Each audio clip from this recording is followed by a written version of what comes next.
मंगलम भगवान वीरो मंगलम गौतमो गणी मंगलम कुंद कुंदार्यो जैन धर्मोस्तु मंगलम सर्वमंगल मांगल्यम सर्वकल्याणकारकम प्रधानम सर्वधर्माणां जैनम जयतु शासनम। मैं नमो तीर्थनायक को, नमो ओंकार वाणी को, नमो उन कुंद प्रभु को जिन्होंने ओंकार धारण की।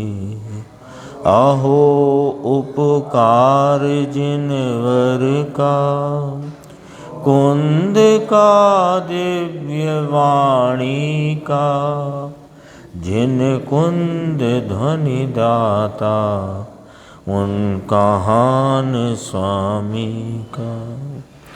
चिदानंद एक रूपाए जिनाए परमात्मने, परमात्म प्रकाशाए नित्यं सिद्धात्मने नमः। योगेंद्र देवकृत परमात्म प्रकाश नाम का ये ग्रंथ और इसकी 96 नंबर की गाथा है, जिसकी चर्चा पूज्य गुरुदेव श्री से कल भी अपन ने सुनी और आज भी उसी विषय पर, उसी गाथा पर गुरुदेव श्री का अपन ने स्पष्टीकरण सुना है। इस गाथा में आचार्य परमात्मा फरमाते हैं कि सम्यक दर्शन ही आत्मा है और अन्य सब व्यवहार है।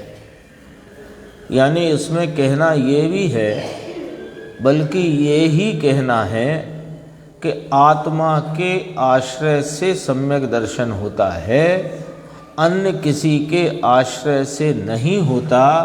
वे सब व्यवहार हैं, यानी असत्यार्थ हैं, अभूतार्थ हैं, सम्यक दर्शन के कारण रूप नहीं है। ये चर्चा अपनी चलती है। इसी में ये अपना 223 नंबर पेज है, बीच में देखना।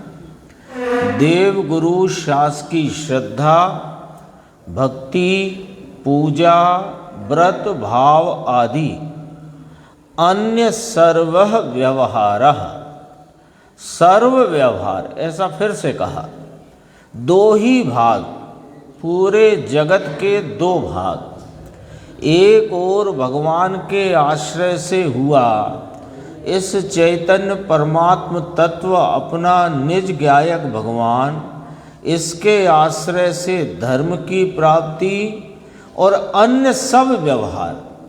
सो जिसके आश्रय से धर्म की प्राप्ति उसका नाम आत्मा, और जिसके आश्रय में विकल्प आदि आकुलता की उत्पत्ति हो वह सब अनात्मा। दो भाग जगत भर के, जगत के दो भाग। पूरा जगत है ना, अनंत जीव सिद्ध संसारी सब, और पुद्गल और धर्म अधर्म आकाश, अनंत अनंत पुद्गल, धर्म अधर्म आकाश और काल, पूरा जगत यही है ना जगत। पूरा विश्व क्या है कि 6 द्रव्यों का समुदाय। तो 6 द्रव्य में जीव अनंत है। कौन से जीव अनंत है? मुक्त भी और संसारी भी। और अनंत अनंत पुद्गल, धर्म अधर्म आकाश एक एक, काल लोक प्रमाण असंख्यात। हो गया पूरे विश्व का खाता लिस्ट। अब इसमें दो ही भाग, एक वो जिसके आश्रय से धर्म प्रकट होता है, और एक इससे अन्य जितने जिनके आश्रय से धर्म प्रकट नहीं होता है, अर्थात विकल्प दुख आकुलता प्रकट होती है।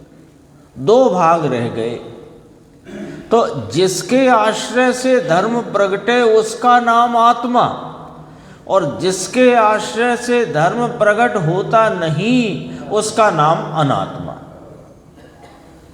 सीधी कहते हैं ना, दो फांटी बात है। दो ही भाग, एक और भगवान अपना निज चैतन्य देव, उसके आश्रय से हुआ धर्म, सो वह तो आत्मा, और अपने अतिरिक्त जितने पर के आश्रय से हुए वे सब व्यवहार हैं, विकल्प रूप वृत्ति है, दुख रूप भाव है, सो वे सब अनात्मा। कहो समझ में आया या नहीं भाई? ये ऐसी बात है ना, सीधी बात है, ज़्यादा उलझन नहीं, ज़्यादा भेद प्रभेद नहीं, ज़्यादा कोई विस्तार नहीं, सीधी सटीक और एकदम संक्षिप्त बात। पूरा विश्व अनंत जीव हैं, जिसमें चाहे वे संसारी हों कि मुक्त हों, वे सब मेरे लिए व्यवहार हैं और मेरे लिए अनात्मा है। सिद्ध भगवान वे उनके आत्मा, मेरे लिए अनात्मा है ना। एक जगह तो गुरुदेव ने बोला, ऐसी नग्न वचन बहुत कड़क हो जाती है ना बात, इसी में कहा देखो समझ में आया नहीं भाई? ये ऐसी बात है, भगवान क्या करें, कड़क पड़े प्रभु। मार्ग तो यह है भाई, लोगों को समझ में ना आए, ना बैठे और उल्टे रास्ते चढ़ जाए, इससे कोई सत्य नहीं बदल जाएगा, नहीं पलटेगा। आप जो मार्ग कहते हो ये तो बहुत कड़क है, इसको तो बोलना सुनना कठिन है, परिणति में उसका परिणमन होना तो विरले को होए, लेकिन प्रभु ये तो बोलना सुनना कठिन है। तो कठिन है तो कोई दूसरा ढूंढकर उल्टे रास्ते चले जाओ। भाई आपको जिस गंतव्य पर जाना है उसका रास्ता कदाचित हाँ दुर्गम हो, तो फिर ये तो बहुत दुर्गम है, हमको तो ये बहुत कठिन प्रतीत होता है। ऐसा करते हैं कि बजाय पश्चिम में जाने के हम पूर्व की ओर चले जाते हैं। ये थोड़ा साफ सुथरा दिख रहा है, सरल दिख रहा है। तो सरल दिखने से, तुम्हारी मान्यता में सरल मान लेने से दूसरे मार्ग पर चले जाओगे तो गंतव्य पर कैसे पहुंच पाओगे? खुद ही विचार करना। समझ में ना आए, ना बैठे और उल्टे रास्ते चढ़ जाए, इससे कोई सत्य नहीं पलटेगा। आगे देखना, अगला ही पेज है 224। इसलिए ऐसा शब्द पड़ा है टीका में। टीका में ऐसा है, देखो टीका की पंक्ति पढ़ते हैं गुरुदेव। आत्मा दर्शनम सम्यक्त्वम भवति कथमं भूतो अपि केवलो अपि अणुसब्बु व्यवहारु अन्य शेषा सर्वो अपि व्यवहारा। साफ बात है, कहें तो सीधी सीधी बात है ना। बिल्कुल ऐसी बात है कि ऐसे जाओगे तो आनंद और ऐसे जाओगे तो दुख, सीधी साफ बात है। इसके बाद भी ना समझ में आए तो फिर तेरे अभाग्य की महिमा तो कहीं नहीं जा सकती। देखो, आत्मा दर्शनम सम्यक्त्वम भवति, आत्मा का श्रद्धान ही सम्यक्त रूप भवति नाम परिणमित होता है। कथमं भूतो अपि केवलो अपि, केवल यही वास्तविक बात है। अण्णु सब्बु व्यवहारु अन्य शेष सर्वो अपि व्यवहारा। टीकाकार ये कहा ना, इतना कहा, इतनी बात कही, बस दो बात कही, दो वाक्य बोले। आत्मा का कौन सा आत्मा? जो पहले का वीत राग चिदानंद अखंड आत्म तत्व। टीका की प्रथम लाइन, वीत राग चिदानंद अखंड आत्म तत्व। इसका श्रद्धान ही सम्यक्त्व है, और शेष सर्वो अपि सब ही व्यवहार है। सब ही, कुछ थोड़ा व्यवहार, उसमें कुछ थोड़ा निश्चय, कुछ मददगार, कुछ दुखदाई, कुछ सुखदाई, कि नाना एक एक तरफा बात है, इधर का इधर और इधर का इधर। शेषः सर्वो अपि व्यवहारः, दो बातें हो गई। वीतराग चिदानंद अखंड आत्म तत्व, इसका श्रद्धान सम्यक्त्व है, धर्म है, सुख स्वरूप है, सुख की प्राप्ति का मार्ग है, और शेष सब ही व्यवहार है। तेन कारणेन, इसलिए तेन कारणेन, इस कारण से, हे योगी, स्वरूप में तेरी दृष्टि पड़ी है, इसलिए तुझे योगी कहते हैं। ये सारा ग्रंथ जो है प्रभाकर भट्ट को संबोधित करते हुए आचार्य योगेंद्र देव ने ये रचा, और प्रभाकर भट्ट आत्मा के को साधने वाले, आराधने वाले योगी, तो उनको ही संबोधित किया। पर योगी का क्या स्वरूप, वो गुरुदेव यहाँ बोलते हैं। देखो, हे संत, हे योगी, जिसने वर्तमान पर्याय को द्रव्य के साथ जोड़ दिया है, वह योगी है। और जो वर्तमान पर्याय को राग के साथ जोड़ता है, वो अयोगी है, भ्रष्ट है। साफ सुथरी बातें हैं बिल्कुल। इसमें आप बताओ, हमें बहुत सारे भेद प्रभेद नहीं मालूम, हमें कर्म की प्रकृतियां नहीं मालूम, कौन सी प्रकृति का कितना क्या स्थिति है और कितना उसमें बंद पड़ता है, कौन से परिणाम से क्या है और उसके उदय में क्या है, हमें ये सब कुछ नहीं मालूम। कि ना मालूम होने दो, कोई दिक्कत की बात नहीं है।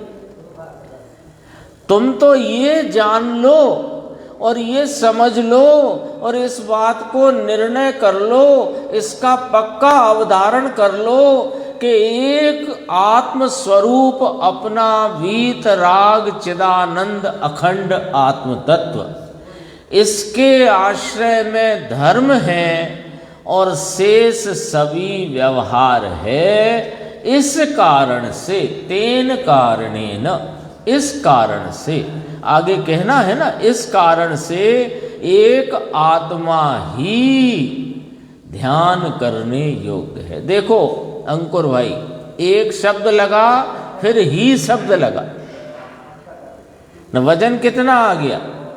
एक कहा फिर ही कहा, एक कह करके ये कहा कि दूसरा नहीं, और ही कह करके भी इस बात पर और वजन दिया कि अन्य तो कोई ही नहीं। भाषा का भी रहस्य गंभीर है आचार्य परमात्मा के। देखो अपन वहां थे ना, अब यहां भी देखो सीधी बात करी, योगी किसको कहना कि जिसने वर्तमान पर्याय को, यहाँ मुख्यतः अपन समझना उपयोग की पर्याय, जानने देखने के व्यापार रूप ज्ञान की, दर्शन की, तो ज्ञान की पर्याय ले लो मुख्य। तो जिसने वर्तमान ज्ञान पर्याय को द्रव्य के साथ जोड़ दिया है, यानी जिसने इस द्रव्य स्वभाव वीतराग चिदानंद अखंड तत्व को जिसने विषय बनाया है, वह योगी है। और जिसने वर्तमान ज्ञान अवस्था को राग के साथ जोड़ दिया है कि ये मैं हूं, ऐसा करके उसको ही स्वादता वेदता है, वह अयोगी है, भ्रष्ट है। साफ है ना बात? बोलो इसमें कहां कठिन है? मुकेश भाई बोलो क्या कठिन है? यहां आचार्य परमात्मा ने, टीकाकार आचार्य ने, गुरुदेव श्री ने कभी ये इस चर्चा में अपने सामने है, बहुत सारे भेद प्रभेद नहीं बताए, बहुत सारी चर्चा नहीं करी कि तुम्हें याद करना पड़े। इतना तो याद हो सकता है कि इधर जाओगे तो लाभ है, इधर तुम्हारा नुकसान है। इतनी बात नहीं समझ में आ सकती, बच्चा समझ लेता है। उधर मत जाना, उधर अग्नि है, इधर आ जाओ, बच्चा नहीं समझ लेता। इतनी सी बात है, इससे ज्यादा कोई बात ही नहीं है। इतना क्यों समझ में नहीं आ रहा? क्यों कि रुचि कोई और है, दरकार किसी और की है, बात किसी और की है। ये बात उसको समझ में आ ही जाती है जिसको अपने आत्मा की और आत्मा के हित की दरकार है, उसे ये बात समझ में आ ही जाती है। और जिसे राग की रुचि है, निमित्तों में से कुछ मिलेगा, ऐसी जिसको दरकार पड़ी है, उसे ये बात समझने में अनेक बाधाएं आती हैं। बात तो सीधी सच्ची है, कठिन कहाँ है ही नहीं कठिन। समझ में आया क्या कहा?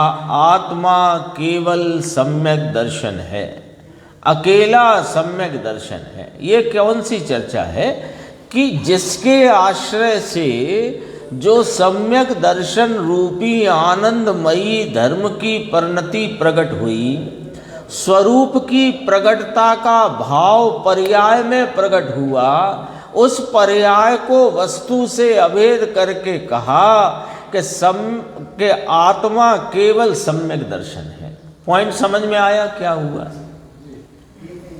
आत्मा कैसा है यहां से समझते हैं। पर आत्मा कैसा है तो पहली पंक्ति में टीकाकार मुनिराज आचार्य ने कहा, वीतराग चिदानंद अखंड तत्व, आत्म तत्व वीतराग चिदानंद अखंड आत्म तत्व है। तो क्या कहा? वीतराग है, आनंद रूप है, ज्ञाता दृष्टा स्वरूप है और अखंड है। तो ऐसे वीतराग भाव, आनंद भाव, ज्ञातापने का भाव प्रगट है, वो आत्मा। और जो परलक्षता में, परलक्षी भाव में जो रागादि प्रगट है, वो इस आत्मा का स्वरूप नहीं, स्वरूप का अंश नहीं, तो कैसे कह दे उसको आत्मा? तो वो जो रागादि की मोह राग देश की परिणति है, वो मोह राग देश की परिणति स्वरूप से विपरीत है, विभाव रूप है, विकार रूप है। उससे विपरीत जो स्वरूप रूप वीतरागी आनंद स्वरूप ज्ञाता दृष्टापने की परिणति है, वो इस आत्मा का ही स्वभाव का प्रकट अंश है। तो उसको अभेद किया जा सकता है वस्तु से, विभाव को अभेद नहीं किया जा सकता। कल कहा था कि मिश्री में से मिठास प्रगटे, तो मिठास प्रगटे उसे तो मिश्री कहा जा सकता है, लेकिन कदाचित कड़वाहट प्रगटे तो उसे कोई मिश्री कैसे कहे? तो यहां पर जब आत्मा के आश्रय में परिणमित वर्तमान उपयोग अवस्था में आत्मा के ज्ञान आनंद आदि भावों का जो प्रगटपना हुआ, वीतराग भाव की जो प्रगटता हुई, उस प्रगटता को अभेद कर दिया वस्तु से, और अभेद करके कहा कि आत्मा मात्र सम्यक दर्शन है, केवलो अपि। कहा था ना ऊपर, अपन ने अभी पढ़ा, कथमम भूतो अपि केवलो अपि। वो आत्मा मात्र सम्यक दर्शन है, ये परिणति को अभेद करके कहा। फिर क्या कहा? एक ही आत्मा का आश्रय लिया, इसलिए यह सम्यक दर्शन वह आत्मा। अण्णु सब्बू, अन्य सर्व, टीका में शेष लिया है ना, अन्य कहो, दूसरे कहो, शेष कहो, एक ही अर्थ निकलेगा। देखो कैसे निकलेगा, ये एक, इससे अन्य, इससे दूसरे, इसके अलावा शेष, एक ही तो अर्थ निकला। अन्य शेष चाहे जो हो, 5 महाव्रत का विकल्प किसमें रखना, अनात्मा। तीर्थंकर गोत्र बांधने वाला 16 कारण भावना का भाव किसमें आया, अनात्मा। सर्वार सिद्धि के आयुष्य का विकल्प खड़ा हुआ काय में आया, अनात्मा। ले आप तो यहां तक ले गए, सर्वार सिद्धि तक, है ना। तीर्थंकर गोत्र संबंधी जो 16 कारण भाव कहे हैं, जिनके निमित्त से तीर्थंकर नाम कर्म की प्रकृति का बंध होता है, वो तो ज्ञानी गृहस्थ को भी होता है, पर सर्वार सिद्धि की आयुष्य का बंध तो भावलिंगी मुनिराज को ही हो सकता है। वहां तक ले गए बात को कि हाँ, भले वे भावलिंगी हों, भले वो सम्यक दृष्टि गृहस्थ हो कि मुनि हो कि श्रावक हो, लेकिन जितना बहिर्लक्षी भाव है, जितनी विकल्प रूप वृत्ति है, वो अनात्मा है। तो ज्ञानी को भी अनात्मा, अज्ञानी को भी अनात्मा। देखो, यानी ये क्या न्याय खड़ा किया यहां पर कि ज्ञानी की जो दृष्टि का सम्यकपना है, जो उसके स्वरूप की साधना का भाव है, जो स्वरूप दृष्टि से उपजी हुई शुद्ध वीतरागी परिणति है, उसको तो आत्मा से अभेद करके कह सकते हैं। लेकिन उस ज्ञानी को ही जो भगवान की भक्ति का, पूजा का, बहुमान का, व्रत का, दया का, दान का जो परिणाम उत्पन्न होता है, उसको हम आत्मा कह नहीं सकते, उसको आत्मा से अभेद कह नहीं सकते, कर नहीं सकते, नहीं कह नहीं सकते। क्यों?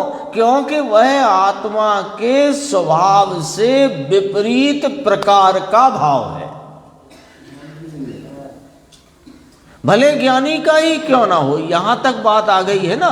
सर्वार सिद्धि के आयुष्य का विकल्प किसको खड़ा हो सकता है? भावलिंगी मुनिराज को। भावलिंगी मुनिराज माने 3 कषाय चौकड़ी की अभाव रूप वीतराग परिणति में बरतने वाले, प्रचुर स्वय संवेदन की मोहर छाप वाले ऐसे मुनिराज को, जो कदाचित बहिर्लक्षी भाव रूपता में, उनके 6वें गुण स्थान की भूमिका में कदाचित जो भाव खड़ा हुआ है, वह भी अनात्मा है। इससे कहते हैं 2 फांटी बात, है ना। यहां पर ऐसा नहीं कि जो भाव अज्ञानी के लिए अनात्मा कहा तो ज्ञानी को तो आत्मा कह दो, वो तो आत्मा के आराधक हैं, कि नाना जो आत्मा की आराधना का भाव है सो आत्मा, और उससे हटकर भले सर्वार सिद्धि की आयुष्य का बंध पड़े, ऐसा मंद कषाय वाला विकल्प वो भी अनात्मा है। नकुल सहदेव को सर्वार सिद्धि की आयुष्य बंधी कब बंधी? कि जब उनको इतना सा विकल्प आया, अपने शरीर की पीड़ा की प्रति का नहीं, सहोदर का भी नहीं, कायदे से साधर्मी का, और उनके प्रति भी कैसा कि इनकी आराधना में खलल ना पड़ जाए। इतना सा विकल्प, इसका नाम यहां अनात्मा है। बोलो, हमें तो वो बहुत ऊंचा भाव लग रहा है, क्योंकि हमारी तराजू गलत है, हमारा नाप तोल के पैमाने गलत है। हमें लग रहा है कि ये तो बहुत ऊंचा उत्कृष्ट भाव, ओ हो। अपने शरीर की पीड़ा के प्रति लक्ष्य न जाते हुए साधर्मी आराधकों के प्रति इतना भाव आना, अरे इनकी आराधना में खलल ना पड़े। बोलो अंकुर, ऊंचा भाव है ना? यदि ये ऊंचा लगता है तो फिर आत्म आराधना कौन सा भाव है? हमारी तराजू राग को तौलने की है। और जिनेंद्र परमात्मा कहते हैं कि यहाँ तो आत्मा और अनात्मा तुलता है, आत्मा इस पलड़े पर और अनात्मा दूसरे पलड़े पर। जिसके आश्रय से धर्म का परिणमन हो वो पलड़ा आत्मा का है और शेष सभी अनात्मा है। ये गाथा में कितना भाव भरा है, सरल भाव, सरल बात है, बिल्कुल कठिन नहीं है। बताओ किसको समझ में नहीं आ सकती इतनी सी बात? अन्य शेष सर्वो अपि व्यवहारा, सर्वो अपि ही, शेष सब ही व्यवहार है। ऐसा है ना, पाठ में सर्व शब्द है। 225 पेज पे देखना जरा, थोड़ी सी बात है, बहुत अच्छी बात है। इस कारण से ऐसा है, तेन कारणेन आया था ना, अपन ने पढ़ा था तेन कारणेन, इस कारण से, इस कारण से हे मुनि, हे योगी, एक एव ध्यायते। देखा, आत्मा केवल एक समकित है, अन्य सर्व व्यवहार है, इसलिए एक आत्मा ही ध्यान करने योग्य है। धर्म करना हो उसे तो भगवान पूर्णानंद के नाथ का ध्यान करना, वह एक ही चीज है। बोलो, दूसरा कुछ नहीं, कभी नहीं, कैसे भी नहीं। तो भगवान की आराधना वो विकल्प है, भगवान की भक्ति वो विकल्प है, वो धर्म है ही नहीं। उसे धर्म मानना मिथ्यात्व है, धर्म नहीं है वो। देखो इसमें नीचे देखना, गुरुदेव ने छेड़ाला को याद किया है ना, लाख बात की बात यही निश्चय और आनो, तोड़ सकल जग द्वंद फंद निज आत्म ध्याओ, ऐसा आया ना, उसको याद किया। लाख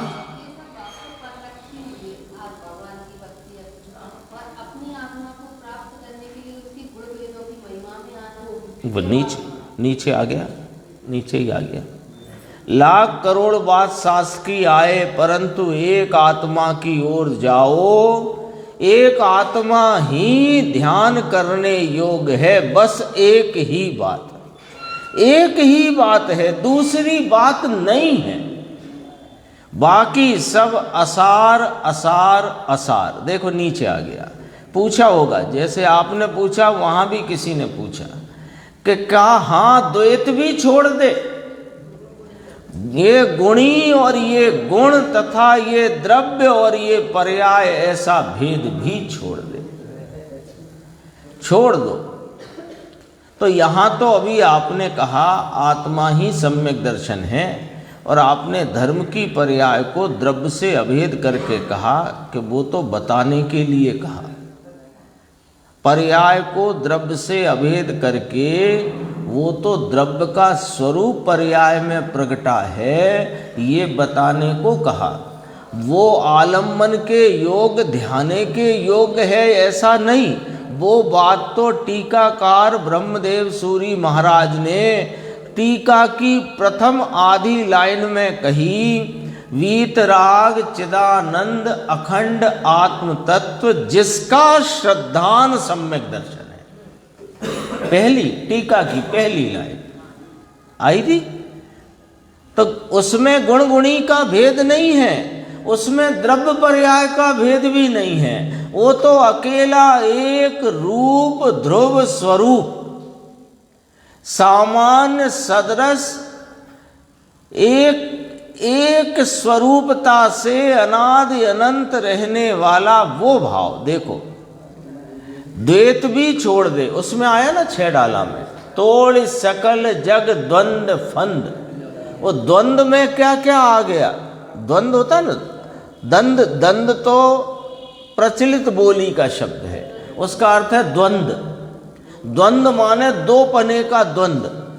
ऐसा नहीं बोलते कि जैसे किसी निर्णय पर नहीं पहुंच पाते अपन तो द्वंद का भाव समझ रहे हैं बस, बाकी तो यहाँ आएंगे। द्वंद का भाव क्या? जैसे घर में कोई कार्य हो और अपन किसी निर्णय पे नहीं पहुंच पाते तो पूछता है दूसरा, भाई क्या परेशानी है, किस द्वंद में फंसे हो? आता है ना, बस वो द्वंद का भाव समझना। द्वंद माने एक निर्णय नक्की हुए बिना दो पने में उलझना, बस इसका नाम द्वंद है। समझ गए? तो तोड़ सकल जग द्वंद फंद, गुण गुणी का भेद, ये भी द्वंद है। क्यों गुण गुणी का भेद, क्यों द्वंद है? कि गुणों को देख कर गुणी देखना। गुण गुणी के भेद में क्या होता है? मैं ज्ञान स्वरूपी, मैं दर्शन स्वरूपी, मैं आनंद स्वरूपी, मैं प्रभुता स्वरूपी, मैं विभुता स्वरूपी। तो ये गुण को देख रहे हो और उससे नक्की कर रहे हो कि मैं ज्ञान स्वरूपी, दर्शन स्वरूपी, सुख स्वरूपी, प्रभुता स्वरूपी। ये द्वंद है। इसमें उस अभेद तत्व का एक तत्व जो ध्याने योग्य है उसका निर्णय नहीं आया है इसमें। हाँ, उसका निर्णय नहीं आया। निर्णय नहीं आया तो उपयोग उसको विषय करे कैसे? उपयोग तो अभी इसमें उलझा है कि मैं ज्ञान स्वरूपी, मैं दर्शन स्वरूपी, मैं सुख स्वरूपी। ये द्वंद है। और मैं तो द्रव्य हूं, पर्याय पलटती है, ये भी द्वंद है। पर्याय पलटती है, मैं तो ऐसे का ऐसा रहता हूं, ये द्वंद है। कथनी में भले आती है बात, पर ये ध्यान योग्य बात नहीं है। पर्याय मात्र का लक्ष्य में ही नहीं आना। जिस वर्तमान पर्याय में पर्याय लक्ष्य में ना आए और एकला द्रव्य लक्ष्य में आए, वो पर्याय सुखी हो जाती है, वो पर्याय धर्म रूप परिणमित हो जाती है, वो पर्याय स्वभाव के अनुरूप परिणम जाती है। जो पर्याय, जिस वर्तमान पर्याय ने पर्याय को न देखा, यानी जिसमें पर्याय ही विषय न बने, जिस पर्याय में पर्याय विषय न बने और पर्याय मात्र से रहित एक रूप ध्रुव ज्ञायक तत्व जो द्रव्य स्वभाव है, वो जब विषय बनता है तो पर्याय सुधर जाती है। नाम उसमें आनंद आदि आत्मा के स्वभाव स्वरूपता के भाव प्रकट व्यक्त हो जाते हैं। ऐसी बात। क्या बोला? कठिन है कि सरल है? सबसे सरल बात है। आपको हमने ये बताया ही नहीं कि 8 प्रकार के द्रव्य कर्म होते हैं, उनकी 148 कर्म प्रकृति होती है। उनमें किस किस प्रकार संक्रमण, उत्कर्षण, अपकर्षण होता है, ये थोड़ी ही याद करा रहे हैं आपको। जो आप कह रहे हो कठिन है, हम तो ये भी नहीं बता रहे कि 13 प्रकार के चारित्र में ये अतिचार है, ये अनाचार है, ये भी नहीं सिखा रहे। कठिन तो कुछ कह ही नहीं रहे। हमने कब कहा कि जम्बू द्वीप का विस्तार 1 लाख योजन है, फिर उसके लवण समुद्र 2 लाख योजन है? हम ये तो सिखा ही नहीं रहे, बता ही नहीं रहे। हम तो 6 कुलाचल नहीं बता रहे आपको। हम तो भरत ऐरावत कितने हैं ये भी नहीं बता रहे। हम तो 24 तीर्थंकर के नाम याद नहीं करा रहे। हम तो सबसे सरल बात बता रहे हैं कि एक वीतराग चिदानंद अखंड आत्म तत्व जिसके आलम्बन लेने से धर्म होता है और शेष सभी व्यवहार है, उसके आलम्बन में विकल्प और दुख की उत्पत्ति होती है। दो फांटी बात है, इसमें कठिन क्या। और जिसके आश्रय से धर्म होता है वो यहां विराजमान है। इसको गुणगुणी के भेद से मत देखो, इसको द्रव्य पर्याय के भेद से मत देखो, इस अखंड अभेद तत्व को अभेदता से देख लो। कार्य तुम्हारा सुख स्वरूपता का, धर्म रूपता का तुरंत हो जाएगा, तत्काल हो जाएगा। कठिन कहाँ कहा है? देखना कठिन क्यों है? अपने को देखने में क्या कठिनाई? अपने घर में, अपने कमरे में, अपने स्थान पर जाकर बैठने में क्या कठिनाई है? कठिनाई तो तब हो कि आप टीटू भाई के घर जाओ, जब तक ये कहे नहीं आओ आओ बैठो बैठो, तब तक बैठ नहीं सकते, है कि नहीं? ये ऐसा व्यवहार है। आपके घर में, आपके कमरे में, आपके स्थान पर जाकर बैठने में क्या तकलीफ है? तकलीफ तो बना ली है हमने। क्यों? अभी कहा था, रुचि के अभाव में, गरज के अभाव में, दरकार नहीं के अभाव में। दरकार हमको निमित्तों की है, दरकार अगले भव के सुधारे की है, दरकार वर्तमान भव में अनुकूलताएं बनी रहे इसकी है। इसकी दरकार करो, ये तो हाजरा हुजूर विद्यमान है, वो तो परिणति में प्रकट होने को तत्पर है। बस परिणति को एक ही काम करना है कि गुण गुणी के और द्रव्य पर्याय के भेद को भूलकर एक अभेद स्वभाव को लक्ष्यगत कर ले, वही पर्याय सुखी हो जाएगी, धर्म रूप परिणमित हो जाएगी। सरल बात है।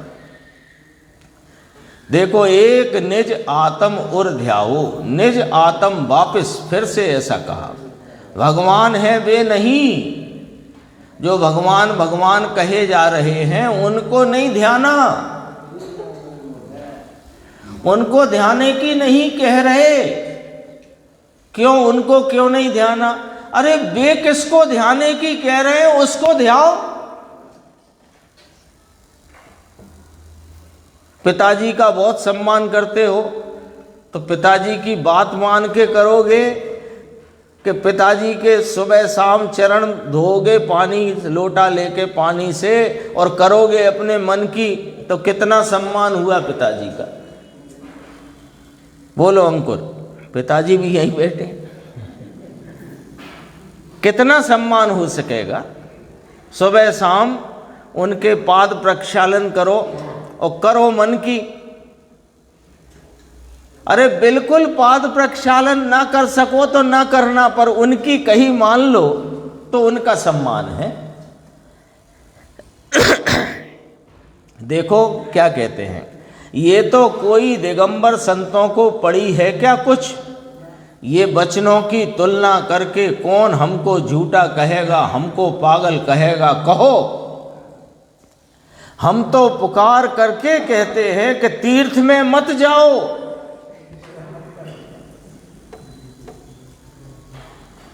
गुरु की सेवा करना नहीं। देखो महावीर भाई, पुस्तक में देखो आप क्या लिखा, तीर्थ में जाओ नहीं, पीछे कहा था नहीं, आ गई 95 नंबर। तीर्थ में जाओ नहीं, गुरु की सेवा करना नहीं। अरे भगवान भाई, उसमें तेरा लाभ नहीं है, लाभ नहीं। समझ में आया? तो साहब ज्ञानी भी तो भगवान के चरणों में उनकी वंदना, उनका गुणानुवाद, उनकी भक्ति बहुमान करते हैं, तीर्थ स्थानों की यात्राएं करते हैं। गुरुदेव स्वयं कहते हैं कि हमने 10-10 हजार किलो माइल्स 2 बार 3 बार यात्रा करी, और हमसे कह रहे हो तीर्थ में मत जाओ। अरे वे तीर्थ में जाने से लाभ नहीं होता, इस बात का निर्णय रखकर और अपने स्वरूप के लाभ को प्राप्त किया है जिन्होंने, उनको कमजोरी में ऐसा भाव आता है। ये कोई पुरुषार्थ की बात नहीं है।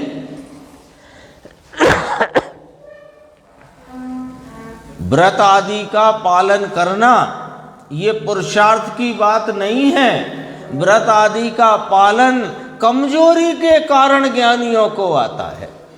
बोलो समझ में आई कि नहीं आई बात? कई बार कह चुके हैं, दो कषाय के अभाव में व्रतों की उत्पत्ति नहीं होती, व्रत के विकल्प की।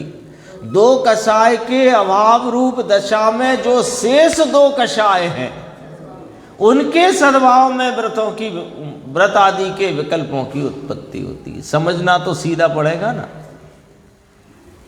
उसमें तेरा लाभ नहीं, उसमें आत्मा का लाभ नहीं। भगवान पूर्णानंद का नाथ प्रभु ढिंडोरा पीट कर मोटी आवाज में जो कहना है वह मुनि कह रहे हैं।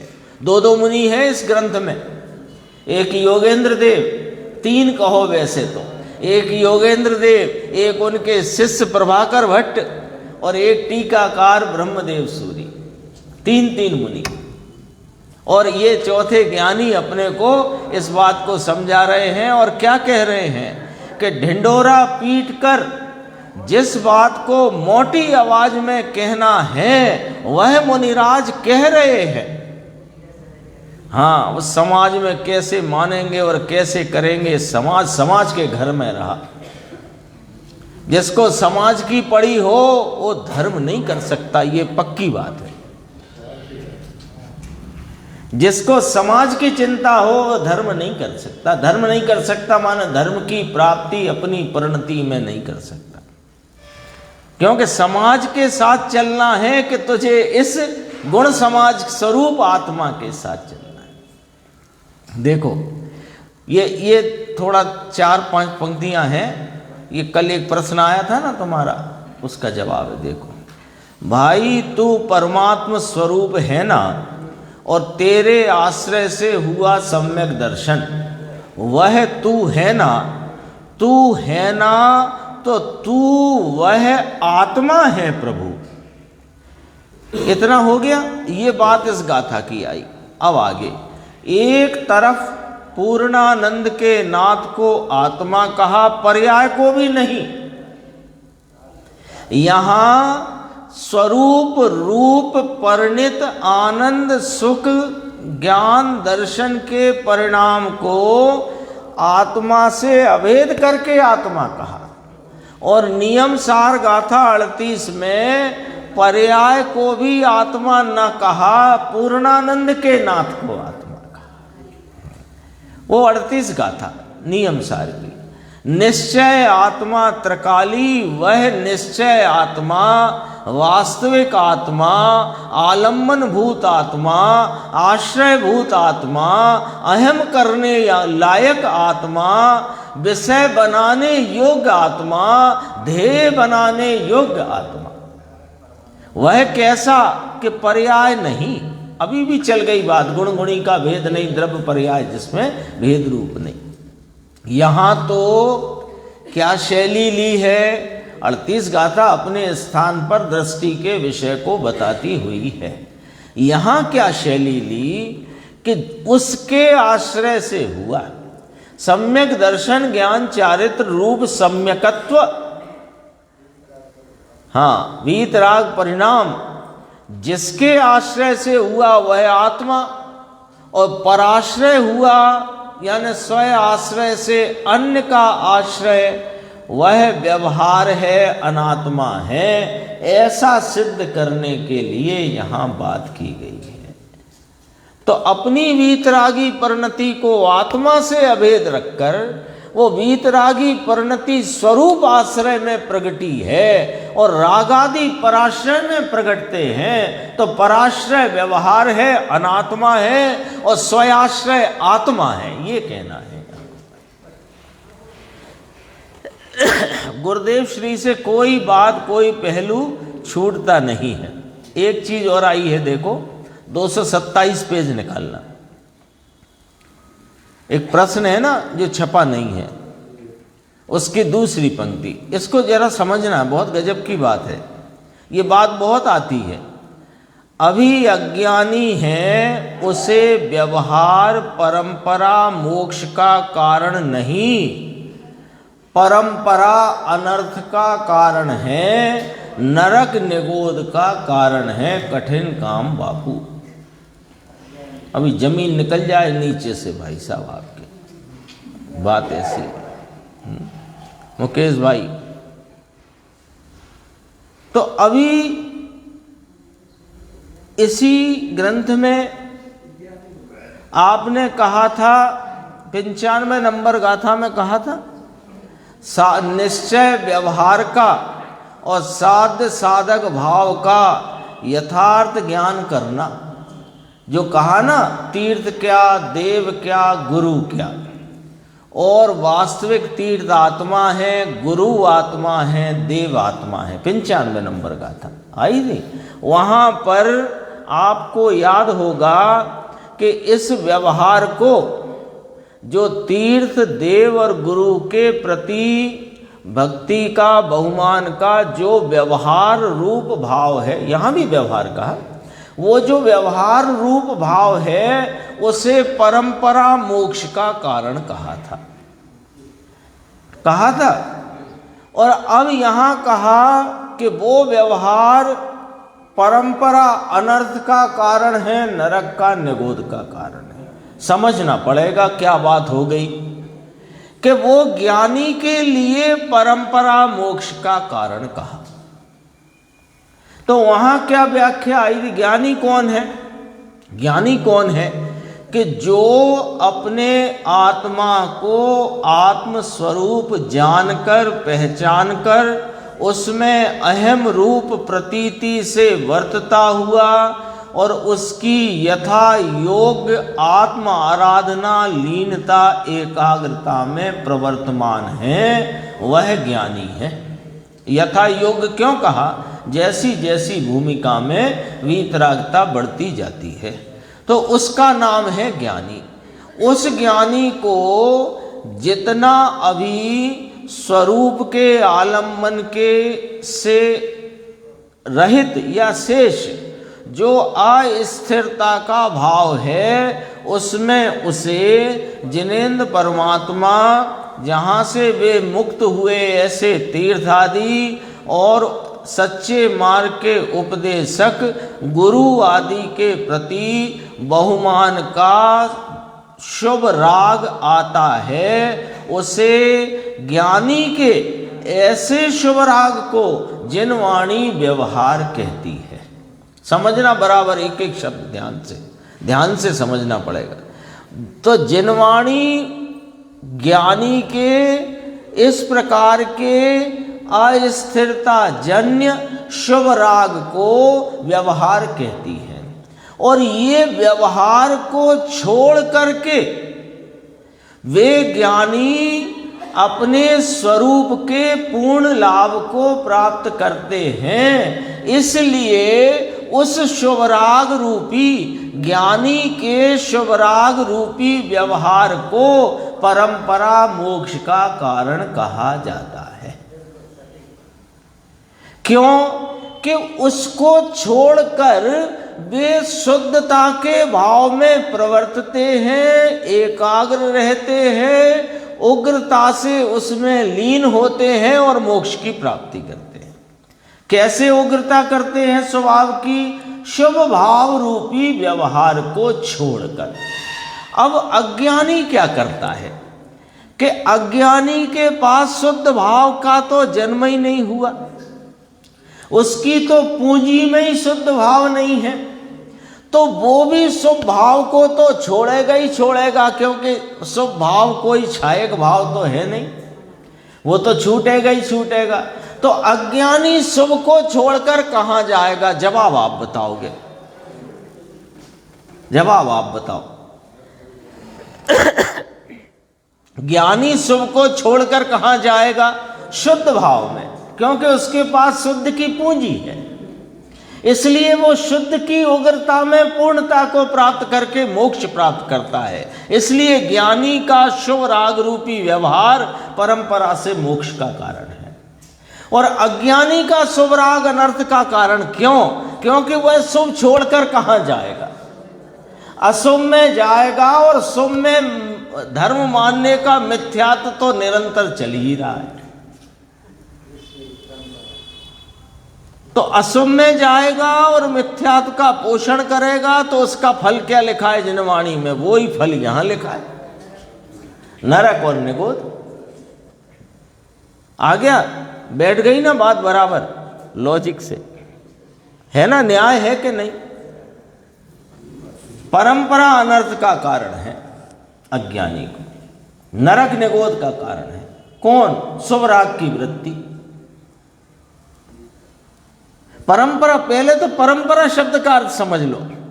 परंपरा माने, कल परसों नरसों कहा था सीढ़ियां, तो सीढ़ी छोड़ ही जाती है। परंपरा माने त्याग रूप कारण, जिस कारण का त्याग कर दिया जाए वो परंपरा कारण होता है। तो ज्ञानी शुभ राग का त्याग करके शुद्ध में जाता है, और अज्ञानी इसलिए मोक्ष की प्राप्ति करता है। और अज्ञानी शुभ को छोड़कर कहां दौड़ जाता है? कि अशुभ में। तो अशुभ का फल तो जिनागम में लिखा ही हुआ है, नरक, और मिथ्यात्व का फल निगोद। तो शुभ के कारण थोड़ा पुण्य माना, थोड़े दिन रह आएगा ऊपर वाली मंजिल में, कुछ दिन रह आएगा। फिर वो 16वां पद है 6 डाला का, वो पढ़ लो, याद कर लो। तय तय चैत हावर्तन धरे, यो परिवर्तन पूरे करे। आगे बढ़ते देखो, भगवान आत्मा, यहां तो गजब बात है। संतों को कुछ पड़ी है क्या? तुम ये निषेध करते हो, ये लोगों को जचेगा कि नहीं जचेगा? यात्रा मत करो, गुरु की सेवा मत करो, ऐसी तुम्हारी नग्न भाषा। ये देखो, ऐसी तुम्हारी नग्न भाषा, जरा लपेट कर भाषा इस्तेमाल करो साहब, सबको अच्छी लगे, है ना? क्या सभा का रंजन हो, सभा में ऐसी घबराहट ना फैले। अरे घबराहट फैल जाने दो, एक बार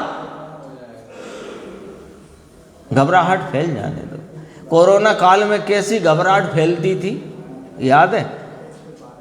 हाँ, जरा जरा में फैलती थी, और कैसे छुपे छुपे फिरते थे। ऐसे एक बार घबराहट तो फैलने दो कि कहीं से लाभ नहीं होगा, एक इस चैतन्य आत्मा में ही क्वारंटाइन हो जाओ तो लाभ हो जाएगा। ऐसा है। तेरे आनंद का नाथ अंदर पड़ा है ना प्रभु, तुझे यह व्यवहार की क्रिया कांड के विकल्प से तुझे लाभ हो, तू कहाँ चला गया प्रभु? तेरे स्वभाव के सब शत्रु हैं, स्वभाव के शत्रु हैं। कौन है स्वभाव का शत्रु? दया, दान, व्रत, भक्ति, पूजा, तप का विकल्प है। ये विकल्प वह शत्रु है। कभी मित्र कहते हो, कभी शत्रु कहते हो। मित्र कब कहा? कि अनुकूल कहा कि नहीं कहा आपने? ज्ञानी के दया, दान, व्रत, भक्ति, पूजा, तप के विकल्प मोक्ष मार्ग में सहचारी देखकर, अनुकूल देखकर, उस पर निमित्त पने का उपचार कह के उसे व्यवहार से मोक्ष मार्ग कहा, तो मित्र ही कहा ना एक प्रकार। अब शत्रु कहने लगे कि हैं तो शत्रु ही, जब तक वे रहते हैं तब तक अरिहंत नाम नहीं पाते हैं, है ना? देखो प्रवचन सार का थोड़ा संक्षेप में लेते हैं। प्रवचन सार में ऐसा कहा, वह अनिष्ट है, विकल्प मात्र अनिष्ट है। अरे इस ज्ञाता भगवान के संबंधी विकल्प हो, वो भी अनिष्ट है। मैं ज्ञायक हूं, मैं चेतन पदार्थ हूं, मैं ध्रुव परमानंद तत्व हूं, ऐसी विकल्प वृत्ति वो भी अनिष्ट है, और स्वभाव वह इष्ट है। तो इससे क्या फायदा हुआ कि वो जो स्वरूप के संबंध में विचार श्रेणी में, विचारधारा में वर्तते हुए स्वरूप संबंधी विकल्प भी अनिष्ट जानकर उनको छोड़ना और स्वभाव जो इष्ट है उसका आलम्बन लेना। भगवान ने अनिष्ट का नाश करके इष्ट की प्राप्ति करी है, 2-3 बार कहा। फिर देखो नीचे, व्यवहार मात्र अनिष्ट था उसका त्याग कर डाला है। परमात्मा आपने अनिष्ट का त्याग करके इष्ट की प्राप्ति की, सो इष्ट तो अपना स्वरूप है, उसकी निर्मल परिणति वही इष्ट है। वीतरागी सम्यक दर्शन ज्ञान चारित्र वह इष्ट है, रागादि भाव वे अनिष्ट हैं, स्पष्ट बात है। और अब जो है बात पूरी होती है, एकदम प्रवचन के आखिर में पहुंचना। शुद्धात्मानुभूति स्वरूप निश्चय सम्यक दर्शन ज्ञान चारित्र आदि अनेक भावों से परिणित हुआ आत्मा अनेक रूप है, ये व्यवहार हुआ। यानी एक रूपता है ना उसकी, वो अभेदनय से है। और ये जो वो उदाहरण याद कर लेना, वो द्राक्ष कपूर और चंदन आदि से मिश्रित जो एक पदार्थ है, वो अनेक प्रकार का होने पर भी अभेद रीति से देखा जाए तो एक पान या पेय पदार्थ ही है, वो वाली बात है यहाँ पर। शुद्धात्मानुभूति स्वरूप निश्चय सम्यक दर्शन, निश्चय सम्यक ज्ञान, निश्चय सम्यक चारित्र आदि अनेक भावों से परिणत हुआ आत्मा अनेक रूप है। ये तो व्यवहार हो गया। ये व्यवहार क्यों हो गया? ये पराश्रय वाला व्यवहार नहीं, ये स्वयं आश्रय में भेद वाला व्यवहार। तो भी अभेदनय की विवक्षा से आत्मा एक ही वस्तु है। एक कहा था ना एक बार, यही अभेद रत्नत्रय का स्वरूप जैन सिद्धांतों में हर एक जगह कहा है। इसमें लिया टीका में दर्शनम इत्यादि, दर्शनम इत्यादि ऐसा अनेक स्थान पर कहा है। वो पुरुषार्थ सिद्धि उपाय की 216 नंबर की गाथा, उसका ब्रह्मदेव सूरी आचार्य ने जिक्र किया है। उसको अपन गुरुदेव भी आगे के प्रवचन में लेंगे और अपन भी उसकी चर्चा आगे करेंगे।